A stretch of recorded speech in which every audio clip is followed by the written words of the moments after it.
sont positifs. Alléluia. Il y a des gens qui ne viennent pas à la maison de Jésus, mais qui sont positifs. Mais quand tu as la foi, alléluia, quand tu as foi en Jésus, même quand tu n'as pas vu, même quand tu n'as pas entendu, tu sais que ça se fera et tu sais que c'est déjà fait. Alléluia. Parce que tu as la confiance et la certitude que ton Dieu, il agit dans les coulisses. Alléluia. Il agit dans le secret. Et il est en train de travailler pour ta vie, pour ton lendemain. Alléluia. Pour ta destinée. Gloire à Dieu. Ce qui fait que même quand tu es attaqué, même quand tu es persécuté, même quand tu es rejeté, ton cœur ne bat pas, tu n'es pas dans la tristesse, tu n'es pas dans le chagrin. Parce que la manifestation de mes ennemis ne détermine pas la gloire de Dieu dans ma vie. Alléluia. Bien-aimé, peu importe la manière dont mes ennemis se manifestent, ça ne m'empêche pas d'avoir la foi en Dieu. Parce que je sais que mon Dieu, je n'ai pas besoin de voir un signe. Je sais qu'il est là. Alléluia. Et je sais qu'il agit pour moi. Alléluia. Gloire à Dieu. Il y a des personnes qui attendent des signes. Il y a des personnes qui cherchent des signes. Il y a des personnes qui veulent voir le ciel changer. Il y a des personnes qui veulent voir, comment on appelle ça, la tête trembler avant d'avoir confiance en Dieu. Mais moi, je nous dis ce soir dans le nom de Jésus. Bien-aimé, tu n'as pas besoin de toucher pour croire. Alléluia. Tu n'as pas besoin de voir pour croire. Mais le jour où tu as accepté Jésus, tu sais qu'il attend devant, il attend derrière. Alléluia. Peu importe où tu rentres, tu sais qu'il est avec toi. C'est pour ça que je le redis. David a dit, quand je marche dans la vallée de l'ombre de la mort, je ne crains aucun mal. Alléluia. Amen. Quand je rentre dans la difficulté, mon cœur ne bat pas. Quand je suis attaqué, mon cœur ne bat pas. Quand je suis persécuté, mon cœur ne bat pas. Quand les choses ne vont pas de la manière dont je veux, mon cœur ne bat pas. Alléluia. Pourquoi? Parce que quand tu as la foi, tu ne peux pas t'associer à la peur et à la crainte. Alléluia. Gloire à Dieu. Un chrétien qui croit en Jésus ne doit pas craindre pour son lendemain. Bien, mais demande à ton voisin, est-ce que tu crains pour ton lendemain? Alléluia. Alléluia. Parce que quelqu'un qui craint pour son lendemain, il fait les choses selon sa force. Il fait les choses selon sa compétence. Il fait les choses selon ses connaissances. Mais bien aimé, quand tu as la foi en Dieu, ta compétence, tes connaissances n'ont rien à voir avec la manière dont demain sera. Alléluia. Gloire à Dieu. Regarde un peu. Quand on parle de la crainte, c'est quoi? Quand quelqu'un craint, ça veut dire qu'il n'a pas de foi. Mais tu ne peux pas être assis dans la maison de Dieu et puis encore craindre. Tu ne peux pas crier Hosanna et puis avoir peur. Tu ne peux pas crier Alléluia et puis craindre. Ça veut dire que tu deviens un hypocrite, Alléluia, devant le Seigneur. Ça veut dire que quoi? Tu es en train de jubiler comme fait la louange. Mais au fond de toi, tu n'es pas sûr que quelque chose va se passer concernant ton cas. Alléluia. Ce n'est pas possible. Tu es assis, tu viens chaque dimanche, tu te lèves, tu viens. Et puis quand tu viens, tu pries et tout ça. Mais au fond de toi, il y a quelque chose qui sème le doute. Il y a quelque chose qui te dit non, ça sera un bizarre. Bien aimé, c'est que tu ne connais pas encore Jésus-Christ de Nazareth. C'est que tu n'as pas foi en Dieu. Parce que tu ne peux pas proclamer avoir foi en Dieu. Et puis le doute est encore dans ton cœur. Alléluia. Amen. Amen. Gloire à Dieu. Alléluia. Ma femme expliquait la dernière fois. Il a dit à ses disciples, allons de l'autre bord. Il n'a pas expliqué ce qui va se passer sur le chemin. Il n'a pas dit ce qui va se passer sur le chemin. Il n'a pas démontré ce qui va se passer sur le chemin. Bien aimé, quand tu es venu au Seigneur, le Seigneur ne t'a pas dit ce qui allait se passer sur ton chemin. Il ne t'a pas expliqué. Il ne t'a pas annoncé ce qui va se faire. Il t'a seulement dit une chose. Il t'a dit, je t'ai établi et voilà ce que je vais faire de toi. Alléluia. Il ne t'a pas donné de détails. Mais il t'a donné une parole. Il t'a annoncé déjà la fin avant même que le début ne commence. Alléluia. Gloire à Dieu. Ta fin était déjà devant lui. destination. Il ne t'a pas expliqué comment tu vas arriver à ce point-là. Alléluia. Mais il t'a dit, voilà ce que tu seras. Au nom de Jésus-Christ. Alléluia. Bien-aimé, quand il s'est présenté à Jérémie, il a dit à Jérémie, je t'avais déjà établi prophète des nations, avant même que tes parents ne te conçoivent. Alléluia. Mais ce n'est pas Jérémie qui se plaignait. La Bible dit, c'est lui qui a écrit Lamentation. Ça veut dire quoi? Il a connu un peu de souffrance, mais ça n'a pas empêché à Dieu de lui dire que toi, je t'avais déjà établi. Mais Jérémie s'est plaint. Pourquoi? Parce qu'il a connu beaucoup de persécutions. Alléluia. Alléluia. Bien-aimé, il t'a établi. Mais le chemin pour atteindre ce niveau-là, ce point-là, alléluia, Dieu ne t'explique pas ça. Et c'est là que ta foi vient en jeu. Alléluia. C'est là que tu fais preuve de foi. Tu as prié, tu dis, Seigneur, je veux te servir. Seigneur, je veux être un homme de Dieu. Alléluia. Dieu dit, oui, tu vas me servir. Mais Dieu ne t'a pas dit que les gens vont t'humilier. Alléluia. Dieu ne t'a pas dit que les gens vont t'insulter à cause de son nom. Dieu ne t'a pas dit que les gens vont te rejeter. Alléluia. Mais c'est ça le service. Alléluia. Mais quand tu n'as pas la foi, tu abandonnes. Quand tu as la foi, tu sais que Dieu est en train d'agir. Même si on t'humilie, le Seigneur est au contrôle. Même si on te rejette, le Seigneur est au contrôle. Alléluia. Le Seigneur t'a donné une parole. Il dit, en cette année, tu vas te marier. Alléluia. L'année n'est pas encore finie. Le mariage est devenu bizarre. Tu commences à avoir peur. Mais il t'a dit que tu vas te marier. Alléluia. Mais il ne t'a pas dit comment tu vas te marier. Et à cause du manque de foi, à cause de la crainte, on commence à aller à gauche, à aller à droite. Et souvent même, on s'éloigne de la prophétie. Parce qu'on n'a pas cette foi en Dieu. Bien aimé, la foi, c'est espérant des choses qu'on ne voit pas. Démonstration de celles qu'on ne comprend. C'est-à-dire que quoi? Tu ne vois pas, ça n'est pas là. Mais tu sais que Jésus est en train d'agir pour toi. Amen. Alléluia. Amen. Alléluia. Amen. Bien, mais quand tu as foi en Dieu, tu t'en fous de ton âge. Quand tu as foi en Dieu, tu t'en fous de ta condition sociale. Quand tu as foi en Dieu, tu t'en fous de où tu es présentement. Quand tu as foi en Dieu, tu t'en fous de ce que Jean a, de ce que Jacob a. Ça, ce n'est pas ton problème. Alléluia. Parce que tu sais que Dieu, ce pourquoi il t'a appelé sur cette terre-là, il le fera au nom de Jésus-Christ. Gloire à Dieu. Gloire à Dieu. Alléluia. La crainte, c'est un manque de foi. Quand tu as peur, c'est que tu n'as plus la foi. C'est que tu n'as pas la foi. Un chrétien ne doit pas craindre pour ce qui va se passer. C'est quand on n'a pas de foi qu'on panique. On veut essayer de fixer les choses par nous-mêmes. On cherche des solutions à gauche et à droite. On panique. On monte, on descend. Alléluia. On ne peut plus rester tranquille. Mais la Bible nous dit quoi? Quand la barque partait, Jésus faisait quoi? Il dormait. Le Seigneur était en train de dormir. Quand la tempête s'est levée. Amen. Les pierres, les gens, les Jacques, tout le monde était en train de crier.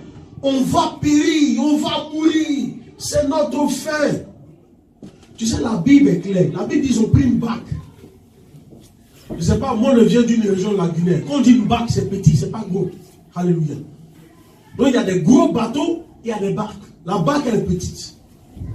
Donc, l'endroit où ils partaient, la barque n'était pas assez forte pour lutter contre la tempête. Même les gros bateaux, quand il y a des grandes tempêtes, ça les fait, comment on appelle ça, danser. Donc imagine un petit bateau avec beaucoup de personnes là-dedans. La barque ne pouvait pas. Mais la Bible dit quoi? Que Jésus était dans la barque. Amen. Alléluia. Amen. Il était dans la barque. Ce n'est pas la forme qui importe. Ce n'est pas, comment on appelle ça, ce que tu as qui importe. Mais c'est celui qui est en toi. Alléluia. Amen. La Bible dit que quoi? Ils se sont levés, ils ont paniqué, ils ont levé le Seigneur. Seigneur, on est en train de périr. Il dit, mais attends, où est votre foi? Où est votre foi? Il s'est levé, il n'a pas crié, il n'a rien fait. Il a parlé à la tempête, à la mer s'est apaisée. Alléluia. Amen. Et la Bible dit que quoi? Ils sont arrivés à l'autre bord. Au nom de Jésus-Christ. Bien-aimé, est-ce que tu es dans la barque? Alléluia. Amen. Mais si tu es dans la barque, est-ce que Jésus est dans ta barque? Amen. Est-ce que tu crois qu'il est avec toi? Si tu crois qu'il est avec toi, alors que je te dis ce soir dans le nom de Jésus, ne regarde pas à la hauteur de la tempête. Alléluia. Ne regarde pas à la hauteur de la montagne qui s'est dressée devant toi. Ne regarde pas au blocage qui est devant toi. Mais assure-toi que le Seigneur Jésus-Christ, il est dans ta barque. Amen. Parce que s'il est dans ta barque, même si ta barque n'est pas, comment on appelle ça, n'a pas été construite pour cette tempête, mais sa présence seulement va faire passer ta barque au nom de Jésus. Amen. La Bible dit que celui qui est en vous, alléluia, il est plus grand que celui qui est dans ce monde. Bien-aimé, David est sorti.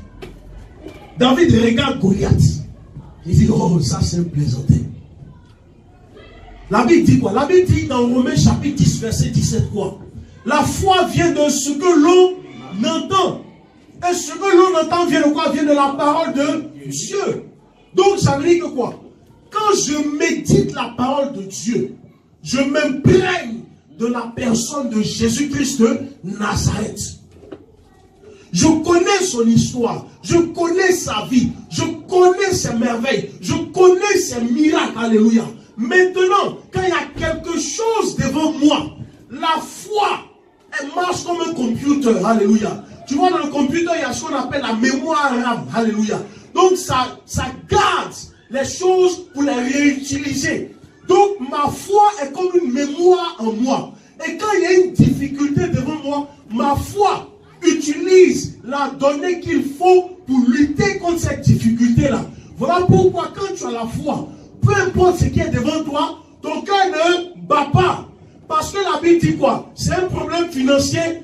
Mon Dieu pourvoira à tous mes besoins. Mais si je n'ai pas la connaissance de la parole de Dieu, ma foi, qui est la mémoire, ne peut pas utiliser ces données-là pour les faire ressortir. Alléluia. Voilà pourquoi on dit que la foi vient de ce que l'on entend, et ce que l'on entend vient de la parole de Dieu. Alléluia. Tu vois pourquoi c'est important de méditer la parole de Dieu? Parce que la foi, de la même manière dont le Saint-Esprit marche, elle regarde nous où est la donnée exacte qu'il faut faire ressortir pour booster ton esprit, alléluia, face à une situation donnée. Mais la foi, tu veux la foi, tu veux qu'elle se manifeste, mais ton corps est vide, ton âme est vide, il n'y a pas la parole de Dieu. C'est là que les gens commencent à tomber dans la dépression, dans la crainte et dans la peur. Parce qu'ils n'ont rien sur quoi se tenir pour faire face à une situation. Alléluia. David rencontre Goliath. Goliath fait plus de 3,05 m quand tu lis la parole de Dieu. Moi-même, tu vois comment je suis grand. Mais moi, je fais seulement que 1,94 m. Maintenant, regarde David et Goliath. Goliath fait 3,05 m. C'est-à-dire qu'il me vaut 2,5 fois. Donc, imagine quelqu'un, tu vois un autre Jean-Marie encore au-dessus de moi. Et puis, c'est sa taille qui est là. Alléluia. Maintenant, David a quel âge? 17 ans, 18 ans, c'était un enfant. Et David était frêle. David n'était pas baraqué, il n'était pas musclé. Mais quand David a vu Goliath, David n'a pas reculé. David n'a pas réfléchi. David n'a pas hésité. Alléluia. Qu'est-ce qu'il a dit? Il est le même Dieu. Alléluia. Le même Dieu qui m'a délivré des lions, des ours, des animaux féroces. C'est ce même Dieu-là qui va me faire triompher devant toi, au nom de Jésus-Christ. Alléluia. Amen. Mais pourquoi est-ce que David a pu dire cela à Goliath? Parce qu'il avait déjà expérimenté la puissance de Jésus. La foi vient de ce que l'on entend. Alléluia. Qu'est-ce que tu as entendu? Alléluia. Qu'est-ce que tu as vu? Bien-aimé, il n'y a pas à manger chez toi, mais quand j'écoute la parole de Dieu me dit que Jésus a multiplié les pains. Alléluia. Et personne n'a manqué de nourriture. Amen. Ma foi qui agit en mémoire recherche dans mon esprit, dans mon âme, où se trouve cette parole. Et elle fait ressortir cette parole. Et même si je n'ai pas à manger, je sais que le Seigneur multiplie. Alléluia. Et je sais que ma nourriture sera multipliée au nom de Jésus. Et je ne manquerai jamais de rien, jamais de nourriture dans ma maison au nom de Jésus. Amen. Alléluia. Amen. Il y a une maladie qui est là. Mais bien aimé, ma foi cherche en moi. Où est-ce qu'il y a un verset, où est-ce qu'il y a un passage qui parle de guérison? Mais la Bible me dit que la fille de Jairus était malade jusqu'à elle est morte. Alléluia. Mais Jésus allait ressusciter la vie de Jairus, bien aimé. Il y a une maladie quelque part. Je n'ai pas peur, je ne suis pas dans la crainte. Ma foi recherche le verset, fait sortir la parole. Et cette parole-là me permet de croire et d'avoir la guérison au nom de Jésus-Christ. Par Dieu. La foi, ce n'est pas dit non, ça va aller, ça va aller. Bien aimé, c'est différent. La foi va au-delà. La foi agit comme une personne. Alléluia. La foi agit comme l'esprit. Alléluia. Parce que la foi, elle est vivante. C'est pour ça que nous devons méditer la parole de Dieu. Amen. Il y a un sorcier qui se lève devant toi. Mais tu veux trembler. Non, tu ne peux pas trembler. Parce que la Bible dit que il a reçu le nom au-dessus de tout nom. Sanaket, comment on a baillé, Sanaket, Asouetano, Sanaket, Zamou, Zamou, bien aimé. On dit il a reçu le nom au-dessus de tout nom. Amen. Et dans le nom de Jésus-Christ, tout genou fléchit. Alléluia. Amen.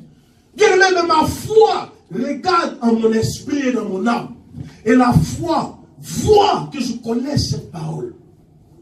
Aucun sorcier, aucun démon ne peut résister devant le nom de Jésus. Amen. La Bible dit quoi dans le livre d'Osée? Mon peuple périt par manque de connaissance. Mon peuple ne périt pas parce qu'il n'a pas la foi, mais parce qu'il lui manque la connaissance. La foi est là. Dieu nous a donné. La foi, c'est un don. Quand tu lis les dons de l'esprit, alléluia, la foi est dedans, c'est un don. Et la Bible dit dans le livre de Jacques que si vous manquez de quelque chose, demandez à Dieu. Oui, on demande la foi. Dieu nous donne la foi. Mais cette foi-là, il faut la mettre en exergue, en appliquant la parole de Dieu, en méditant la parole de Dieu. Il faut nourrir ta foi. Alléluia. C'est pour ça que tu vas remarquer que souvent, il y a des gens dans l'église qui vont dire, ah, ceux-là, eux c'est les chrétiens forts, eux ils sont plus spirituels. Bien aimé, ce n'est pas parce qu'ils sont plus spirituels, mais c'est parce qu'il y a des gens qui mettent leur temps, qui se sacrifient pour méditer la parole de Dieu. Alléluia. Ce que nous tous nous pouvons faire, il faut augmenter notre degré de foi, pour mettre cette foi-là en application. Alléluia. On peut périr par manque de connaissance. Par manque de connaissance. Ce n'est pas parce que le Seigneur n'agit plus. Ce n'est pas parce que Jésus a disparu. Ce n'est pas parce que Jésus n'est pas Dieu. Mais c'est le manque de connaissance, bien-aimé, qui fait que le peuple de Dieu aujourd'hui périt. Aujourd'hui, là, on ne veut plus apprendre la Bible. On ne veut plus entendre les messages de la Bible. On ne veut plus entendre parler de Jésus. On court derrière les révélations. On court derrière les prophéties. On court derrière les paroles de connaissance. Bien aimé, c'est bien beau. Mais la puissance vient de Jésus-Christ de Nazareth. La meilleure des prophéties, c'est la parole de Dieu. La meilleure des paroles de connaissance, c'est la parole de Dieu. À quoi ça sert de connaître le thé de la personne qui te veut du mal alors que tu ne connais même pas Jésus-Christ de Nazareth? Alléluia. À quoi ça sert de connaître le nom de ton oncle qui est décédé il y a plus de 50 ans, mais qui a fait quelque chose qui a bloqué la famille, et puis tu ne connais pas que Jésus ressuscite les morts? Alléluia. Gloire à Dieu. Amen. Gloire à Dieu. Alléluia. Mon peuple périt par manque de connaissance. Mais la connaissance première, c'est la personne de Jésus-Christ de Nazareth. Alléluia. Amen. Alléluia. Amen. La Bible est remplie de beaucoup de promesses. Et ce sont ces promesses-là qui alimentent notre foi. Mais bien, mais si on ne connaît pas, on sera toujours dans la crainte. On sera toujours dans la peur. Tu es chrétien même quand tu vois une enveloppe marron venir pas. C'est-à-dire même que tu ne veux même pas que le postman même... Alléluia. Amen. Dis encore à quelqu'un, médite la parole de Dieu. La Bible dit que Dieu parle d'une manière ou d'une autre. Mais toi, tu veux écouter la voix de Dieu dans la bouche des hommes. Au lieu de chercher à écouter la voix de Dieu dans la parole que lui-même, il a écrite. Alléluia. Amen. Gloire à Dieu. Alléluia. Tu sais, est-ce qu'on te dit quelque chose? Quand quelqu'un donne une prophétie, il y a une, comment on appelle ça? Si tu ne fais pas attention, toi qui es en train de donner la prophétie, tes émotions peuvent prendre le dessus. Et quand tes émotions prennent le dessus, tu peux ajouter des choses qui ne font pas partie de la prophétie. Alléluia. Est-ce que tu comprends ce que je dis? À cause des émotions, des choses peuvent être ajoutées ou des choses peuvent être retranchées. Maintenant, toi qui écoutes la prophétie, si tu n'es pas imprégné dans la parole de Dieu, toi-même tu risques de créer des dégâts dans ta vie. Alléluia. Amen. Tu risques de créer des dégâts dans ta vie. Tu as vu l'histoire du jeune prophète et du vieux prophète dans l'Ancien Testament. Dieu lui a dit quelque chose. Amen. Il dit, va, fais mon travail et puis il revient, ne mange pas. Il va, il revient, il croise l'ancien prophète, le vieux prophète. Le vieux prophète dit non, Dieu va aller manger. Le petit dit non, mais Dieu m'a dit, repartis sans manger. Il dit, est-ce que tu es sûr? Alléluia. Il a vu que c'est le vieux prophète, il s'est dit, ah, il a l'expérience, c'est un homme de Dieu, c'est ceci, c'est cela. Quand ils sont allés manger, la Bible dit quand il a quitté là, il y a une mousse qui est sortie qu'il a mangé. Pourquoi? Parce qu'il a désobéi à la parole de Dieu. Bien-aimé, toi-même là, cherche à connaître Jésus. Alléluia. Développe ta relation avec Jésus-Christ. La foi là ne peut pas être donnée par un homme. Alléluia. La foi ne peut pas agir dans ta vie par la personne de quelqu'un. Non, bien-aimé. C'est le Seigneur qui fait manifester la foi en toi. La parole qui est là, ce n'est pas moi qui l'ai écrite, ce n'est pas un autre qui l'a écrite, c'est Dieu qui a inspiré les gens pour écrire cette parole. Donc toi, rentre dans cette parole, maîtrise-la, connais-la, alléluia, marche avec elle, afin de ne pas être, comment on appelle ça, dupé et déçu. Gloire à Dieu. Je le dis toujours, la puissance de Jésus qui est en nous, on n'a même pas encore scratch même un millionième de cette puissance. Parce qu'il a dit quoi? Tu diras à cette montagne de se déplacer, et elle se déplacera. Je te dis à quel point la foi est puissante. Gloire à Dieu. Alléluia. Gloire à Dieu. Alléluia. Bien aimé, je ne sais pas si tu avais des craintes. Je ne sais pas si tu avais peur de ce qui va se passer. Tu ne peux pas avoir peur de ce qui va se passer. Laisse-moi nous donner un verset. Alléluia. Prenons ensemble le livre de Psaume 32. Alléluia. Gloire à Dieu. Verset 8. Amen. La Bible nous dit ceci. Je t'instruirai et je te montrerai la voie que tu dois suivre. Alléluia. Je te conseillerai, j'aurai le regard sur toi. Amen. Et je t'instruirai, je te montrerai la voie que tu dois suivre. Alléluia. Je te conseillerai, j'aurai le regard sur toi. Tu as peur de ce qui va se passer demain? Comment on appelle ça? Tu te crois dans la confusion? tu as la crainte, tu paniques, ben, tu ne sais pas, tu n'as pas besoin de savoir. Il faut être en Jésus, il faut être dans le Seigneur, il faut marcher avec le Seigneur. Lui, il va te montrer le chemin à suivre. Alléluia. C'est comme souvent on dit, ah, mais j'ai beaucoup de... Une femme, un exemple, une femme dit, ah, mais j'ai beaucoup de prétendants, je ne sais pas qui choisir, je suis confuse. Bien aimé, il n'y a pas de confusion dedans. Quand tu es allié avec le Seigneur là, lui-même il va te montrer la bonne personne. Alléluia. Ah, je ne sais pas, comment on appelle ça? Non, mais on dit il faut connaître sa mission, il faut connaître ceci, mais moi je ne sais pas à quoi Dieu m'a appelé. Est-ce que tu es rentré dans la parole de Dieu? Est-ce que tu as développé une relation avec le Seigneur? Le Seigneur ne te laissera jamais dans la confusion, parce que la confusion ne vient pas de Dieu. Il dit, je te montrerai la voie à suivre, alléluia. Mais d'abord, tu dois être en lui, tu dois marcher avec lui. Tu dois méditer sa parole, le connaître, alléluia. On ne saute pas les états à suivre. Je te conseillerais. Bien aimé, qui était dans la confusion? Qui était dans la crainte? À partir d'aujourd'hui, quand tu rentres à la maison, mets tes genoux à terre. Prie jusqu'à ce que tu sentes même la sueur couler. Rentre dans la parole de Dieu. Prends des temps de jeûne.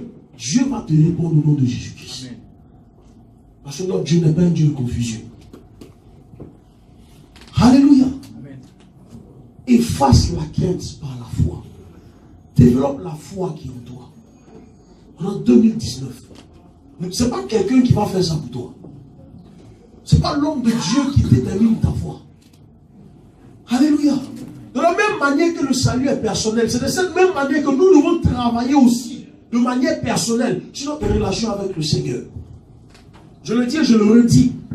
Je ne peux pas t'emmener à être, comme on appelle ça, ami personnel avec le Seigneur. C'est toi ton devoir. Alléluia. Amen. Parce que je dis toujours, moi-même qui suis là aussi, je me cherche aussi dans le Seigneur. Tout le monde se bat pour son salut. Gloire à Dieu. Amen. Bien aimé, mon peuple périt par manque de connaissance. Alléluia. Mon peuple périt par manque de connaissance. Il y a des personnes qui n'ont pas eu ce qu'elles devaient avoir parce qu'elles ne connaissaient pas certaines lois. Elles n'étaient pas au courant de certaines lois. Amen. De la même manière que ça se passe dans le monde, de cette même manière, dans le monde spirituel aussi, c'est comme ça que ça se passe. C'est la connaissance qui ouvre les portes. Gloire à Dieu. C'est la connaissance qui délivre. C'est la connaissance qui bénit. C'est la connaissance qui élève. Gloire à Dieu. Amen. Que Dieu nous bénisse au nom de Jésus-Christ.